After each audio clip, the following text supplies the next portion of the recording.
comme l'horrible docteur Orloff, le sadique baron von Klaus, s'inspire d'un roman que vous avez écrit.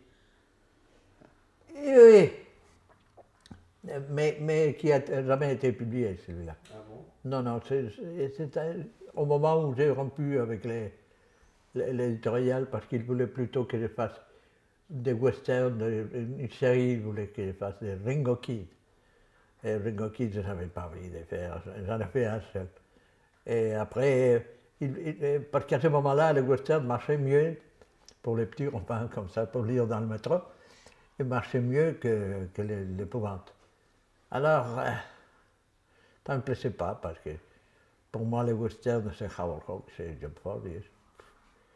Pendant que les histoires d'épouvante, ça a une tradition, disons, littéraire, formidable. Tandis que les westerns, bon, il y a quelques écrivains comme Ernest Haycox ou Zane Grey, mais qui ne sont pas des grands écrivains, en fait. Alors, j'avais pas tellement envie de faire ça. Alors, j'ai jamais fini ça. J'avais l'histoire chez moi, mais j'avais une histoire très, très courte, environ une douzaine de pages ou un truc comme ça. Et ça, c'était comme dans les premiers films d'épouvante que je fais, c'était presque par hasard que je fais la bande à la mort.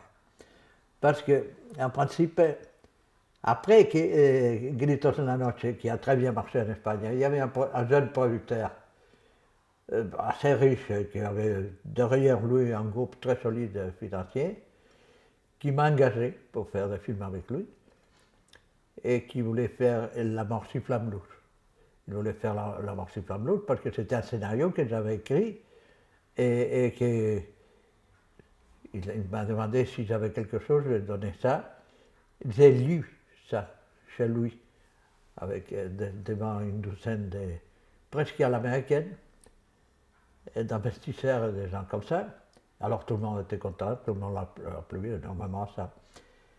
Et d'accord, donc j'allais faire La mort sur flamme rouge, mais c'était un producteur à l'espagnol. Il y en a plein des producteurs espagnols comme ça, qui décident de faire un film, mais ils ne le font pas après. Et ce n'est pas un problème d'argent, parce que j'étais payé. Il m'a dit, oui, à partir de là, tu es sous contrat, alors tu es payé au moins un temps, c'était très bien. Mais au bout de 3 mois, de rien foutre, mais seulement regarder, aller au bureau, et qu'on me dise, oui, on est en train d'étudier si La mort sur flamme rouge, on la tourne ici ou là, et si on l'a fait en collaboration avec la France ou l'Italie, je ne sais pas. Alors je n'ai eu ras-le-bol. Et les producteurs en question m'ont invité à venir à Paris pour parler avec certains producteurs, coproducteurs français pour ce film. Mais après, ils voulaient surtout se défouler hors de son pays, et que je l'accompagne dans ces aventures dans les coins chauds de Paris. Moi, j'avais pas du tout, alors j'ai dit non, bah, toi tout seul, tu vas. Alors, j'ai dit, écoute, finissons ça, ou on fait des films, ou on ne fait pas de films. Et alors, à ce moment-là, il y avait Marius, qu'on était allé voir pour qu'il intervienne dans La mort sur flamme rouge. Et en principe, Marius, il n'était pas contre, mais il n'était pas très chaud non plus. Et alors, je dis à Marius, qu'est-ce que je fais avec ces mecs? Je ne fais rien. Marius, il me connaissait assez bien déjà. Il me fait ça en film, fait ça un autre film. Pendant qu'il le passe, il passe simple, nous on fait un film, et après, tu fais La mort sur flamme rouge, tu fais ce que tu veux avec lui. Et bon, et c'était comme ça. Alors, j'ai parlé de l'histoire, j'ai parlé, parce que je n'avais pas les manuscrits là. Ah, il a trouvé que c'était bien, que c'était un peu dans le monde de Gritos en la Noche, donc ça lui plaisait. Et alors, il a demandé à René Séville, qui était un type charmant, et un écrivain qui était très bien, et qui était super gentil, de venir. Et on a eu un entretien, alors j'ai expliqué à René Séville, et lui a écrit la première adaptation de l'histoire. Et alors on a décidé de le faire tout de suite. Envoyer se promener l'autre. Alors je la voyais se promener, malgré son salaire, qui était très bien payé, tranquille, et les voitures à la porte et tout. C'est ce que je dis aujourd'hui aux jeunes réalisateurs que je connais et que j'aime. Je dis, ne vous laissez pas traîner par la connerie de la production espagnole. Si vous aimez faire des films, faites des films, mais ne suivez pas cette stupide façon de préparer. Qu'est-ce qu'il a fait? C'est pas la préparation, c'est d'avoir des parties. Mais les parties, j'en ai ras-le-bol. Les parties, si je veux une partie, je veux ma partie, pas la partie à la con qu'ils font. Et alors, on a essayé de le faire et on l'a fait. En principe, ces producteurs avec qui il était sous contrat, il était tout choqué. Oh, il m'emboulait, tout ça. J'ai dit, bon, ben alors entrez dans la production. Mais il n'a pas voulu. Alors j'ai dit, bon, ça fait rien, je fais sans toi. Alors je suis rentré à Madrid et à ce moment, j'en avais 4 ou 5 producteurs moins importants que lui, mais qui étaient prêts à entrer dans la chose. Alors il y en a un d'eux qui a dit, oui, d'accord. Et on a fait le film. Alors, ça tenait comme ça. Mais, par la suite, il y avait... c'était assez difficile le casting de ce film parce qu'il y avait beaucoup de gens dans le film. C'est un film qui a une distribution. Normalement, dans mes films de ce genre, il y a une distribution où il y a 4 ou 5 personnages importants et après c'est des petits rôles. Mais là, il y avait tout au moins une dizaine. Alors, on a choisi, on a fait vraiment. Là, on a travaillé pendant un mois à trouver les gueules idéales. Et à part ça, malheureusement faire pour les deux personnages, si tu veux, je peux fournir les acteurs là. Et on a décidé de prendre Vernon, bien sûr, tout de suite. Et aussi Georges Roland, que j'avais très envie de l'avoir dans un de mes films. Et alors, après, c'était, je crois, le meilleur film que Anna Castor a fait avec moi, qui est Anna Castor. Maintenant, c'est une puissance incroyable parce qu'elle était la femme d'un des milliardaires les plus importants de toute l'Espagne. Une fortune incroyable. Et à l'époque, elle était très jeune, très jolie, mais enfin pas jolie parce qu'elle n'a jamais été une jolie fille, mais une femme très belle, et qui en plus était très adroite. Et alors le reste du cast, on l'a choisi avec des acteurs espagnols, et on a pris des acteurs surtout la télévision était en train de naître en Espagne. Il y avait déjà un acteur, Fernando Delgado, qui joue les journalistes là, qui était très bien, qui était un acteur de théâtre. Et on a comme ça, on a fait les castes. Et après, j'ai pris une comédienne argentine qui s'appelle Gogo Rojo, qui est une fille charmante en plus, qui est une fille argentine mais qui avait vécu au Brésil. Et grâce à elle, j'ai entendu la première fois la bossa nova.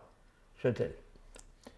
J'ai entendu Jobim, Jean Gilberto, tous les grands de la bossa nova. Et c'est elle qui a joué le rôle où il y avait une séquence assez sexy, qui a été coupée partout. Partout. En France, en Espagne, en Italie, partout. C'est la séquence où la fille est marquée au fer rouge. Ouais. C'est vrai que c'est une séquence très sadique pour l'époque, très inhabituelle. Oui, très inhabituelle, mais qui n'était pas non plus quelque chose de porno ni rien. Hein. Après, on a fait le film, et le film, j'ai pris le même chef opérateur que j'avais eu pour Gritos de la Noche, pour Orlov, qui a fait aussi un travail formidable. Et la musique, c'était la première musique de Daniel White, que j'utilisais. J'avais connu, comme je vous expliquais hier, Daniel ici à Paris, et c'était la première opportunité de travailler ensemble. Et à tel point, on a travaillé ensemble qu'il est venu sur le tournage, et que le fond de générique, que c'est les mains qui jouent du piano, c'est Daniel, ce sont les mains de Daniel qui jouent le thème qu'il avait écrit pour le film. Et ça s'est bien passé comme tournage. La seule chose, Et on a eu un temps horrible parce qu'on est allé tourner au nord de l'Espagne, vers les Pyrénées, du côté de la Navarre. Et il faisait moins 10 degrés, des choses comme ça. Il y avait la neige partout, on tournait avec la neige jusqu'aux genoux. Mais pour l'atmosphère du film, c'était bien. Ça faisait autre chose. Surtout que vous employez un format qui est le scope noir et blanc, qui est un format absolument splendide. Moi, j'aime beaucoup les scopes noir et blanc. Je ne l'ai pas utilisé très souvent après parce que ça ne faisait que compliquer les choses. Pourquoi c'est compliqué? Pourquoi? Parce que, numéro un, ça demandait à ce temps-là, au moment où on faisait du scope, cinémascope, donc les objectifs, c'est pas comme un objectif normal, c'était double objectif, donc il fallait avoir plus de lumière. L'éclairage était plus long et plus... Parce qu'on parle du vrai cinémascope, parce qu'après j'ai fait des films aussi dans les techniscopes, la version italienne qui était très bien, les deux épis, moi je trouve. Et là c'était bien parce que c'était le même négatif, la même lumière. On n'avait pas besoin de changer quoi que ce soit, il n'y avait que les formats qui changeaient. Pendant que les vrais cinémascopes, étant donné que c'était des objectifs ajoutés aux objectifs de la caméra, il fallait donc que le diaphragme, on devait ouvrir davantage le diaphragme parce qu'il n'y avait pas assez de lumière et mettre beaucoup plus de lumière. Donc c'était un peu emmerdant, un peu compliqué comme ça. Mais le résultat était très bien dans ce film. Et dans ce film, les coproducteurs espagnols, finalement, étaient l'associé d'Emiliano Piedra, l'homme qui a produit Times at Midnight, après le Falstaff. Et j'ai fait 2 films avec lui, l'un à la suite de l'autre. Et il était bien, il était gentil, c'était un producteur moyen, mais bien. Mais les premiers films, il était tout content du film, et le deuxième, c'était le film qui s'appelait en Espagne Fifi dans la ville, avec Jean Charvet et Robert Manuel, que je fais après. Là, il était désespéré parce que le film a coûté beaucoup plus cher, parce que ça demandait beaucoup plus de... Et c'est pour cela que son associé a eu une certaine réaction négative quand on a proposé que je fasse la seconde équipe de Times at Midnight, quelques temps après. Mais c'était finalement 2 ans plus tard. Voilà.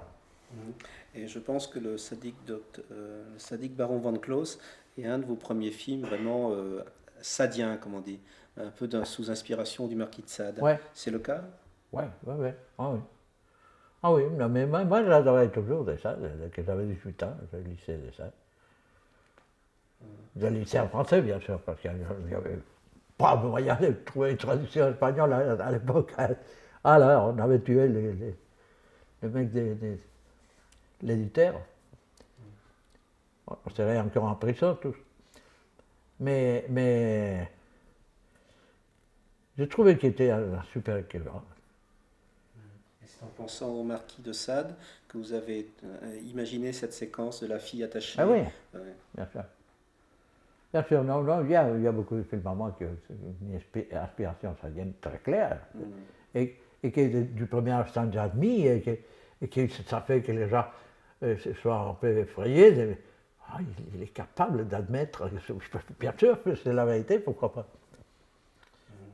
Et ce film-là, il se déroule un peu à l'étranger aussi, parce que en Espagne, pour la même raison que le docteur Orloff. Ouais. Ah, c'est le même pays que le docteur Orloff, Holfen. C'est un pays qui n'existait pas, bien sûr, mais ça sonne bien. Ça avait un H, 2 F, c'est bien. Holfen. Et la ville, c'est la même ville. Je n'ai pas tourné au même endroit du tout, parce que ce film a été tourné presque entièrement à la Navarre. Sauf de Saint-Alière, ça, oui, on les a tournés au même château où on avait tourné Gritos en la noche.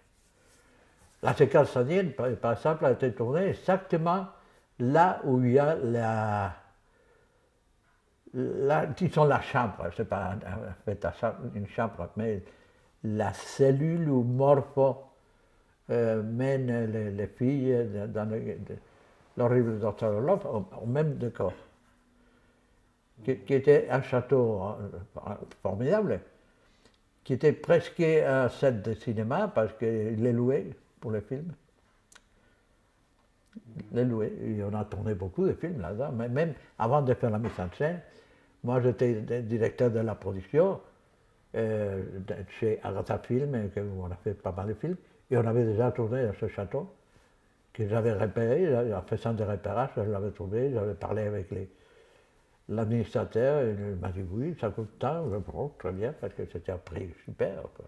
Et on avait le droit, il n'y avait pas de limitation d'horaire, ni de rien, ni ici ou là, non, partout dans le château, parce que le château n'était pas habité, il n'y avait que, je sais pas, une espèce de majordome bizarre qui tenait la chose, et qui en plus se soulevait la gueule tout le temps, parce qu'il y avait, dans le château, il y avait une cave avant, où il y avait des tonneaux de rouge qui étaient extraordinaires. Alors il invitait lui, l'administrateur. Nous, on était en train de tourner, il venait. Prenez un peu de vin. Alors j'ai dit attention, parce que moi, je la gueule, on ne va pas tourner, là, ça n'a rien. Mais ça s'est très bien passé. Tout le monde était sympathique. Anna Castor était très bien. Gogo Rojo, la fille en question, elle était superbe. Et après, il y a eu aussi une comédienne basque qui joue le rôle de la jeune fille, qui était très bien et qui après est devenue une très célèbre comédienne au théâtre. Et du côté masculin, il y avait Howard, donc, qui s'est soulevé la gueule. Lui, il allait voir l'administrateur du château. Oh, je voudrais bien prendre un peu de rouge. Oui, voilà. Et il y avait Georges qui aimait bien les rouquins aussi. Et après, il y avait Hugo Blanco, c'est le gars qui joue l'homme mort, disons, le passé, le jeune pianiste. Et Hugo Blanco, c'était un acteur argentin, un très bon acteur argentin de théâtre aussi, et qui a accepté immédiatement le rôle, et je trouve qu'il a très bien joué. Il joue aussi le frère mort dans le secret du Docteur Orloff. Le maîtresse du Docteur Jekyll, le truc, c'est le même gars. Et c'est très adroit comme acteur, très, très moderne. En général, moi j'ai beaucoup utilisé les acteurs argentins parce qu'ils sont très bien. En général, il y en a des désastres aussi, mais c'est facile, ils sont une très bonne école de théâtre là-bas, à Buenos Aires. Est-ce qu'on peut dire que le docteur Orloff et le baron Van Close sont un peu la même personne? Ah non, non, pas du tout. Les barons Von Close, donc le personnage de Verdun? Non, le personnage de Verdun, c'est une victime. C'est un homme qui, à cause de son magnétisme personnel, il est censé être un assassin. Mais c'est un noble, c'est un aristocrate pur, incapable de tuer une mouche. Et il est accusé, mais ça ne tient pas. Hein. Non, pas de ressemblance. Et Howard, d'ailleurs, on a parlé de ça avant qu'on commence le tournage. Il m'a dit, veux-tu qu'on se rappelle? Et je dis, non, je ne veux pas qu'on se rappelle. La seule chose, c'est que la présence de Verdun était tellement prenante, forte, que si les gens avaient dans l'œil encore Orloff, disent, Orloff, regarde, oui, mais ça, c'est pas la faute ni à moi ni à Howard. C'est la faute au physique de Howard, qui avait une présence incroyable, qui remplissait l'écran avec une facilité extraordinaire, quoi. Et qui jouait d'une façon tellement intelligente, tellement subtile, avec tellement de nuances, et il n'en faisait jamais trop. C'est un acteur hors série qui n'a pas été vraiment reconnu en français. Enfin, au moment du silence de la mer, mais après, c'est.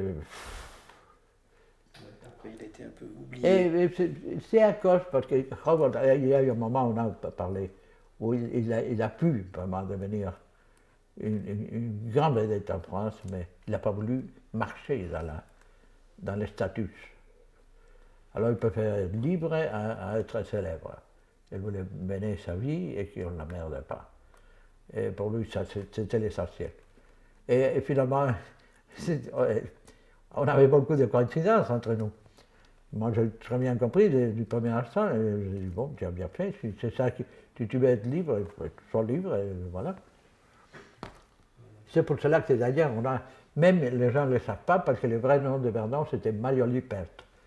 Et il a fait autant que photographe, parce que c'était un photographe. Et incroyable, je ne sais pas si tu as jamais vu des bouquins, lui, il a publié en Suisse tout au moins 2 ou 3 bouquins de photos à lui. Et t'assure que c'est un photographe génial. Mais il était un photographe génial, il était un technicien remarquable, il écrivait très bien, il était un super mec. Et il est devenu l'assistant personnel de Fritz Lang.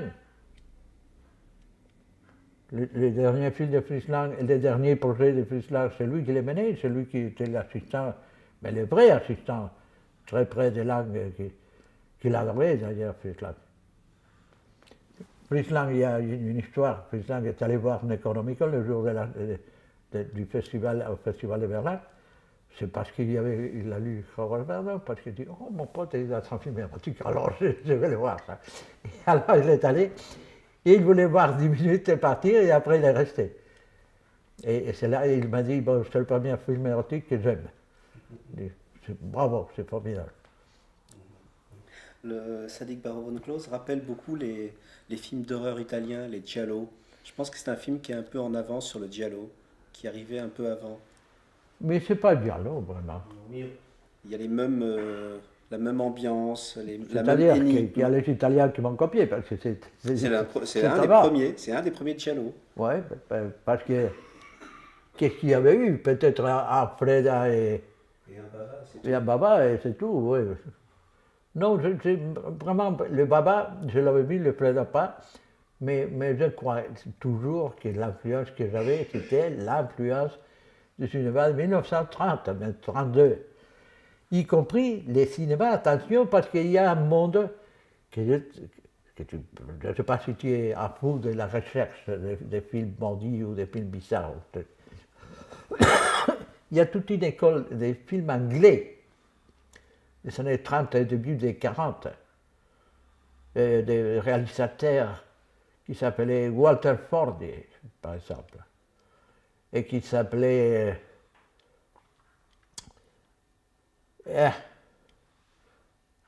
Leslie Harris, des réalisateurs qui étaient formidables.